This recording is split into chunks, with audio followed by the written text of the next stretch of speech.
The Silent Watchers. The colony of New Terra sat on the edge of explored space like a jewel in the darkness. It was not the biggest human settlement, and it was not the most important. But to the 65,000 people who lived there, it was home. The planet itself was beautiful. Blue oceans covered most of its surface, and green forests grew thick on the land. 3 moons hung in the sky at night, painting everything in silver light. Governor Sarah Chen stood on the observation deck of the main colony building and looked out at the city below. Lights were coming on as the sun set. She could see children playing in the parks. She could see workers heading home after a long day. She could see families gathering for dinner. Everything was normal. Everything was peaceful. But Sarah felt uneasy. She had felt this way for weeks now, like something was watching from the shadows. The colony had been built 5 years ago. Scientists came first to study the planet. Then farmers arrived to grow food in the rich soil. Teachers and doctors followed. Engineers built homes and schools and hospitals. Families moved in and started new lives. They were far from Earth, but they carried Earth with them in their hearts. They celebrated the same holidays. They told the same stories to their children. They dreamed the same dreams of a better future. Dr. James Rodriguez ran the science station on the northern edge of the colony. He was a quiet man who loved his work more than anything else. Every night, he pointed his telescopes at the stars and studied what he saw. He mapped distant galaxies. He tracked asteroids. He measured radiation from dying stars. It was peaceful work, and he enjoyed it. But 3 weeks ago, something changed. His instruments started picking up strange readings from the outer system. Small objects were moving in ways that did not make sense. They appeared and disappeared like ghosts. At first, he thought his equipment was broken. He ran every test he could think of. The equipment was fine. The readings were real. James reported what he found to Governor Chen. She listened carefully and asked many questions. Should they be worried? James was not sure.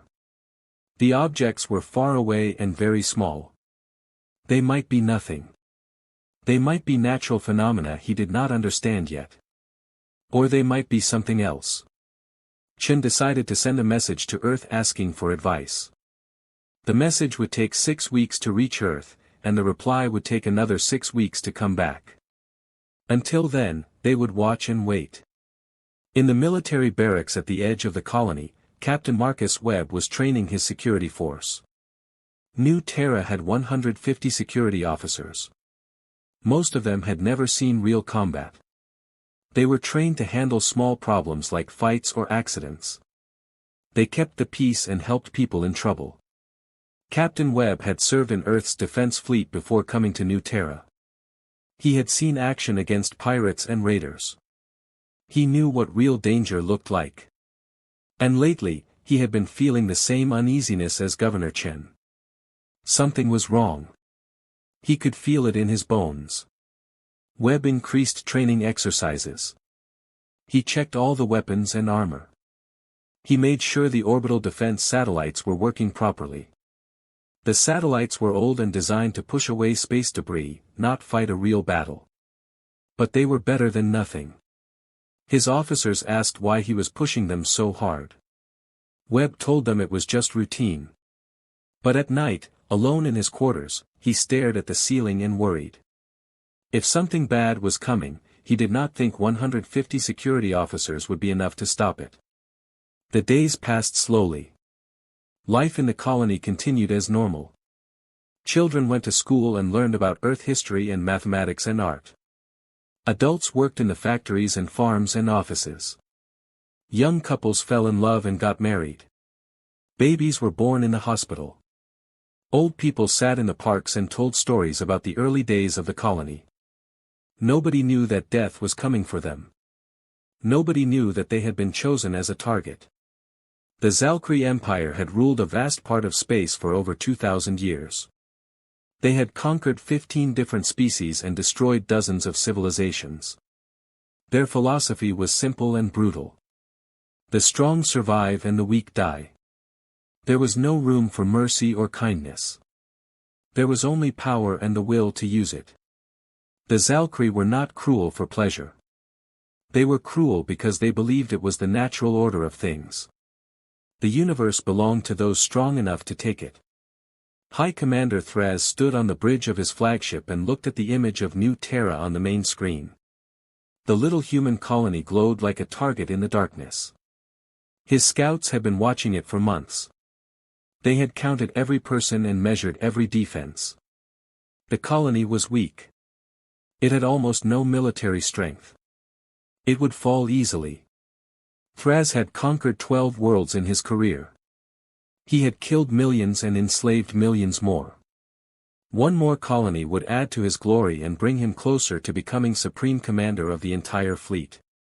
But Thraz was curious about something. He had studied the humans carefully. Their history was available in the galactic database. For thousands of years, humans had fought each other in terrible wars. They had invented weapons of incredible destruction. They had killed billions of their own kind. But then, about 200 years ago, they stopped. They unified their planet and reached for the stars in peace. They built colonies to explore and learn, not to conquer. Their ships carried families and scientists, not armies. To Thraz, this made no sense. Why would a species that was so good at war suddenly choose peace? Were they truly peaceful now, or were they just pretending? There was only one way to find out. Thraz gave the order. The fleet would attack at dawn, colony time. They would destroy the defenses first, then the communication systems. After that, they would kill everyone they found. No survivors. No witnesses. When it was done, Thraz would send a message to every human colony in space. The message would be clear. Leave this part of the galaxy or face the same fate. If the humans were truly peaceful, they would run away. If they were still warriors underneath, they would come looking for revenge. Either way, Thraz would be ready. The night before the attack was quiet on New Terra. Dr. Rodriguez was at his telescope watching the stars. He saw something that made his blood run cold. Dozens of objects had appeared in the outer system. They were not small anymore. They were massive. They were warships. He ran to the communication room and sent an emergency alert to Governor Chen and Captain Webb. By the time they received it, they had less than 3 hours before the attack began. Chen called an emergency meeting. Webb was there, along with the colony's council members and department heads. They looked at the data Rodriguez had collected and felt fear settle over them like a heavy blanket. The warships were moving toward the colony at high speed. There were at least 40 of them, maybe more. Chen knew what she had to do. She ordered an immediate evacuation. Every shuttle would launch. Every ship would flee. They had to save as many people as possible. Webb shook his head. The shuttles would never make it. The warships would shoot them down before they could escape. They needed to buy time for people to get away. Chen looked at Webb for a long moment. She knew what he was offering. He would take his security force and fight the enemy. He would hold them off as long as possible while the civilians evacuated. It would be suicide. Webb knew it too. But he did not look afraid. He looked determined. Chen wanted to argue. She wanted to find another way. But there was no other way. She gave the order. Begin evacuation immediately. Webb saluted and left to gather his people. In the next 2 hours, chaos filled the colony. Alarms blared through every street. People ran from their homes carrying whatever they could grab. Parents held their children tight. The elderly were helped by their neighbors. Everyone moved toward the shuttle port as fast as they could. Some people cried. Some people prayed. Some people just ran in silence, hoping they would live to see another day. The first shuttles launched into the night sky, carrying 300 people each. More followed. And more after that. But there were 65,000 people in the colony, and not enough shuttles to carry them all. Webb positioned his security officers at key points around the colony. They set up defensive positions with whatever weapons they had. Rifles, grenade launchers, and a few heavy cannons. Against 40 warships, it would be like throwing stones at a mountain. But they would throw those stones anyway. Because that was what humans did. They fought even when fighting was hopeless. They stood even when standing meant death. Webb checked his weapon one last time and looked up at the sky. The stars were beautiful tonight. He hoped the people in the shuttles would remember them. The Zalkri fleet arrived exactly at dawn. The first thing they did was destroy the defense satellites. Bright explosions lit up the sky like fireworks. Then they turned their weapons on the colony itself. The northern district vanished in a ball of fire. The science station where Dr. Rodriguez worked was there. He died instantly, along with 2,000 other people. The eastern farms were next. Fields that had fed the colony for 5 years burned to ash in seconds. The hospital was hit third. Doctors and nurses who were trying to help injured people died alongside their patients. Captain Webb watched it happen and felt rage build in his chest like a storm. He opened a communication channel to all his officers. Hold your fire until they land ground troops. Make every shot count. Make them pay for every inch they take. His people responded with grim determination. They were ready to die, but they would not die quietly. More shuttles launched from the port, desperate to escape before the warships blocked their path. Some made it. Many did not. Webb watched them explode in the sky and felt something inside him break. These were not soldiers dying. These were families. Children. Innocent people who had done nothing wrong except exist in the wrong place at the wrong time. The Zalkri landing craft came down like metal rain. They crashed into the streets and opened their doors. Soldiers poured out, heavily armored and armed with powerful weapons. They began moving through the colony, shooting anyone they found. Webb's security force opened fire. Their bullets found targets. Zalkri soldiers fell. But for every one that fell, 10 more took its place. The battle was brutal and short. Webb's officers fought like demons, but they were outnumbered and outgunned. One by one, they died at their posts. Webb himself was in the main government building with Governor Chen. They had barricaded the doors and prepared for the end. Chen had recorded a final message and sent it toward Earth. It would take weeks to arrive, but someone needed to know what happened here. Someone needed to remember. She looked at Webb and saw the same grim acceptance in his eyes that she felt in her heart. They had done everything they could. Now all they could do was face death with dignity. The doors exploded inward. Zalkri soldiers rushed in. Webb raised his weapon and fired. Chen did the same.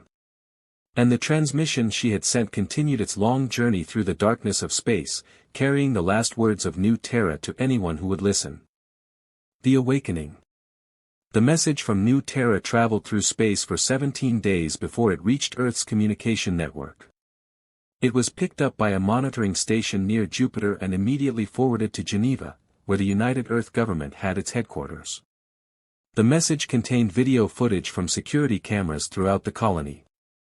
It showed the attack from beginning to end. It showed the warships appearing in the sky. It showed the bombs falling. It showed people dying.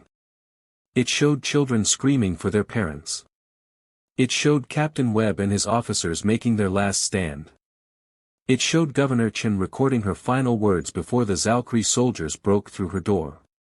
Director Lu Zhao of Earth's Intelligence Division watched the footage alone in her office. She had worked in intelligence for 30 years and seen many terrible things. But this was different. This was an attack on civilians. An attack on families. An attack on humanity itself. When the footage ended, Lu sat in silence for a long time. Then she picked up her phone and made a call that would change everything. Within 2 hours, every member of the Earth Council was gathering in the emergency chamber deep beneath Geneva. The council chamber was built to survive a nuclear war.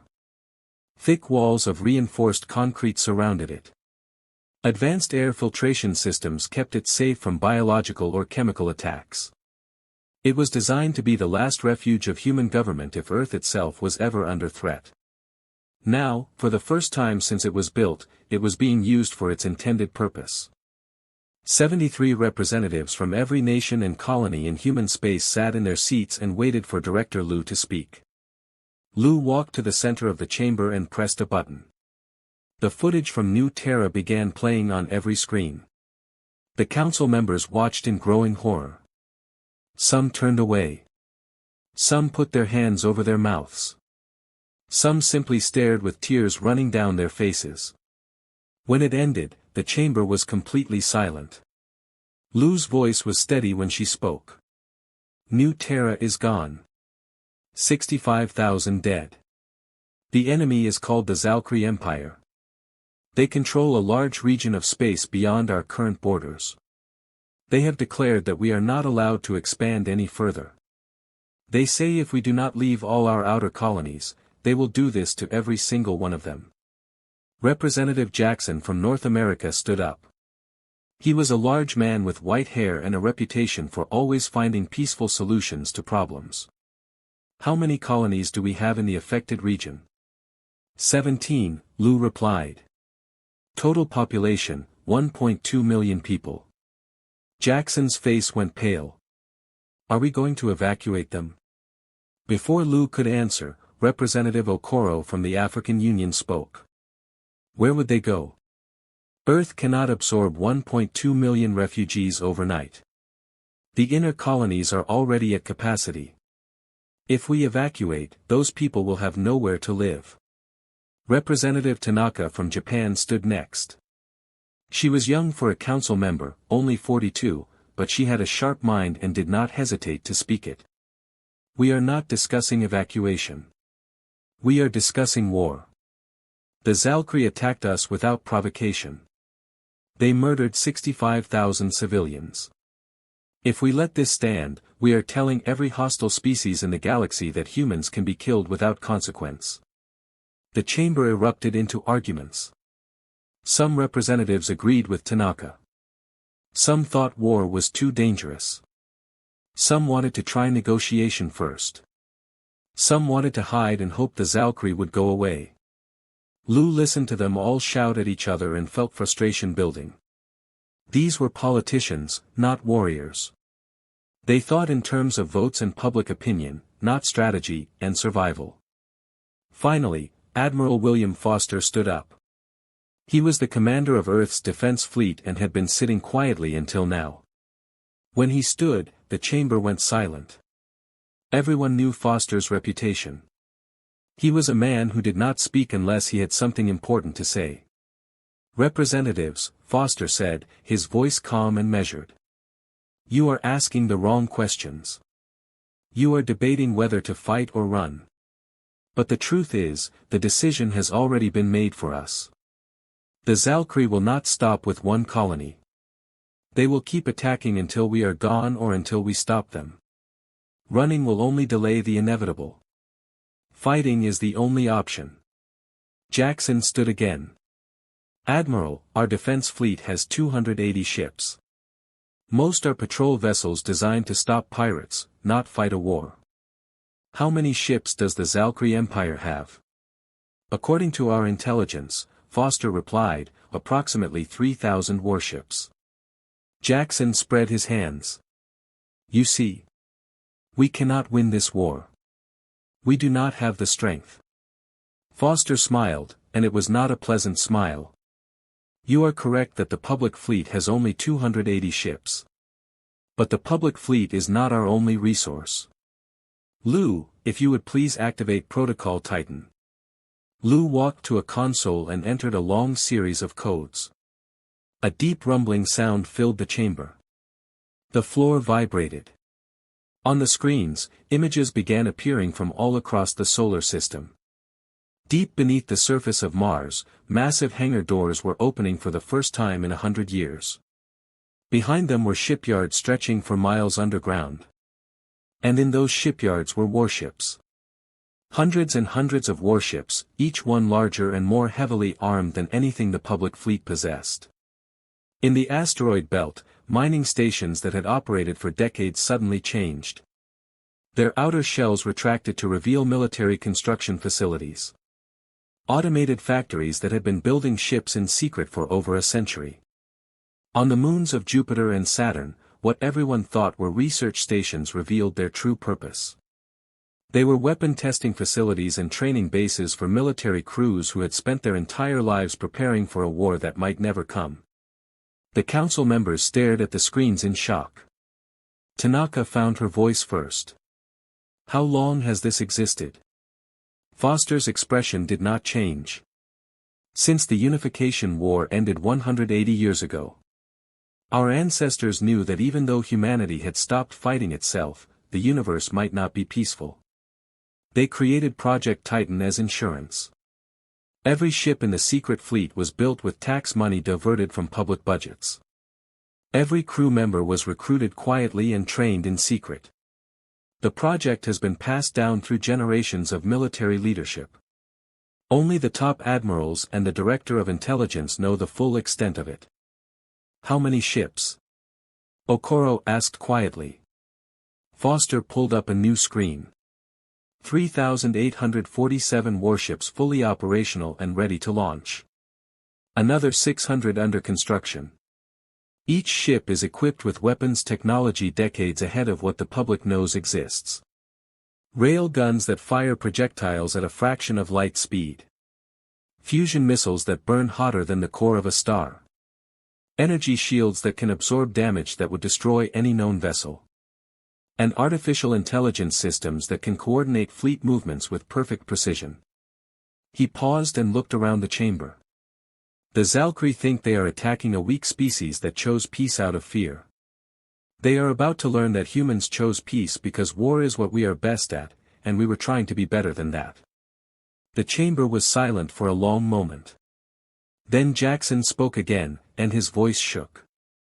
If we unleash this fleet, we will be revealing to the galaxy that humanity has been lying about its military strength for nearly 2 centuries. Every species out there will reconsider their relationship with us. Some may become hostile out of fear. We could start a cascade of conflicts that makes the Zalkri look like a minor problem. Foster nodded. You are absolutely right. This will change everything. But the alternative is allowing the Zalkri to exterminate our colonies one by one while we watch. I would rather be feared and alive than peaceful and dead. Director Liu stepped forward. The council needs to vote. Do we authorize the activation of the Titan fleet and go to war with the Zalkri Empire? The vote was not unanimous. Some representatives still argued for negotiation or retreat. But the majority saw what Foster and Liu saw. There was no choice. Not really. Not anymore. The final count was 68 in favor, 5 against. The motion passed. Foster saluted the council and left the chamber. He had a fleet to prepare. Across the solar system, the Titan fleet came to life. Crews who had been living in secret military bases for years finally put on their real uniforms. Ships that had been hidden in the darkness powered up their engines. Weapons that had never been fired except in tests were loaded with live ammunition. The largest military mobilization in human history was beginning, and most of Earth's population had no idea it was happening. News networks reported on New Terra's destruction and showed the footage that had been released to the public. People mourned. They held vigils. They left flowers at memorials. But they did not know that their government had already decided to respond with overwhelming force. Admiral Foster stood on the bridge of the UES Titan's Wrath and watched his fleet assemble in space around him. The ship was 3 kilometers long and carried enough firepower to destroy a small moon. It was the flagship of the fleet, and it would lead the attack on Zalkri space. Foster had trained his entire life for this moment. He had studied every military conflict in human history. He had learned from every victory and every defeat. He knew that wars were won not just with superior weapons, but with superior will. The side that wanted victory more would usually be the side that achieved it. And Foster wanted victory very badly. Not for glory or power, but for the 65,000 people who died on New Terra. They deserved justice. They deserved revenge. The fleet consisted of 4,000 ships organized into 20 battle groups. Each group had a mix of battleships, cruisers, destroyers, and support vessels. They would jump to Valkyrie space in waves, hitting multiple targets simultaneously to divide enemy forces. Foster's strategy was simple and brutal. Move fast, hit hard, and show no mercy until the Valkyrie understood what they had done. The first target was a Valkyrie military station called Outpost Corvin. According to intelligence, it was home to 60 warships and served as a staging area for raids into neighboring space. Foster would turn it into debris. On Earth, people began to notice that something was different. Communication with the asteroid belt became restricted. Flights to Mars were cancelled without explanation. The night sky seemed darker because fewer ships were traveling between worlds. Questions were asked, but the government gave vague answers about security measures and routine maintenance. Most people accepted this and went back to their lives. But some noticed the pattern. Ships were disappearing from civilian space and not returning. Military personnel were being recalled from leave. Ammunition factories were running at full capacity. Something was coming. Something big. In a small apartment in Tokyo, an old woman named Keiko Tanaka watched the news and remembered her grandfather. He had been a soldier in the last war humans fought against each other. He used to tell her stories about the battles he had seen and the friends he had lost. He always ended with the same warning. Humans are peaceful now, but never forget what we were. Never forget what we can become if pushed too far. We are kind because we choose to be, not because we have no other choice. Keiko wondered if her grandfather would be proud or horrified by what was about to happen. Probably both. The Titan fleet completed its assembly in 72 hours. Foster gave one final order to his crew. We are not fighting for territory or resources. We are fighting because innocent people were murdered and their killers need to answer for it. When this war is over, the galaxy will know that humanity protects its own. No matter the cost. No matter how far we have to go. No matter how many enemies we have to face. We will not abandon our people to monsters. The fleet engaged their faster-than-light drives and vanished into the darkness between stars. 30 hours later, they would arrive at Outpost Corvin and the Valkyrie Empire would learn what happens when you wake a sleeping giant.